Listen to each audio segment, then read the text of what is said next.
My name is Tallulah Smart. I work at JCB Transmissions in Wrexham and I'm a level 4 manufacturing engineering apprentice. At college I study a level 4 HNC in electrical engineering.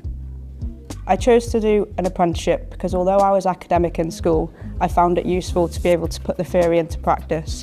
I would also say that avoiding student debt was a huge benefit of choosing an apprenticeship. Although I am currently studying my HNC, I would like to continue with my degree, which would be fully funded by JCB. Electrical engineering has always been something I've been drawn to since being in school.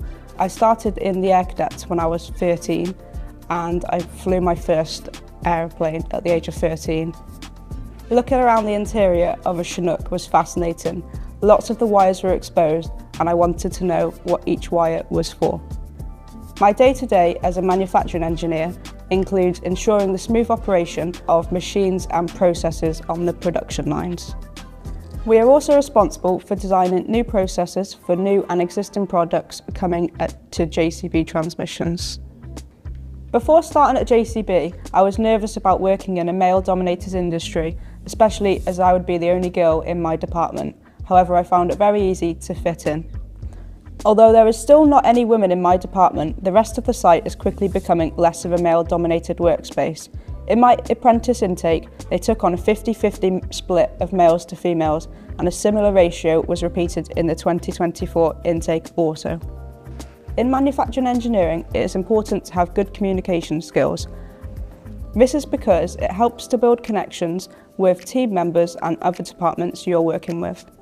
Communication skills involve being able to express ideas and issues effectively, while also being able to actively listen to others.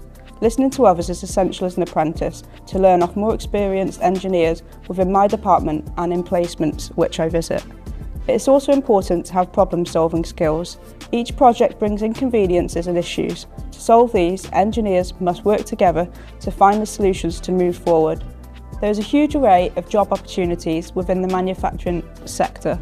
Before starting my apprenticeship, I was totally unaware of the vast amount of opportunities available. By continuously improving your technical skills, staying open to change and building strong professional relationships, you'll be well prepared for a career in manufacturing.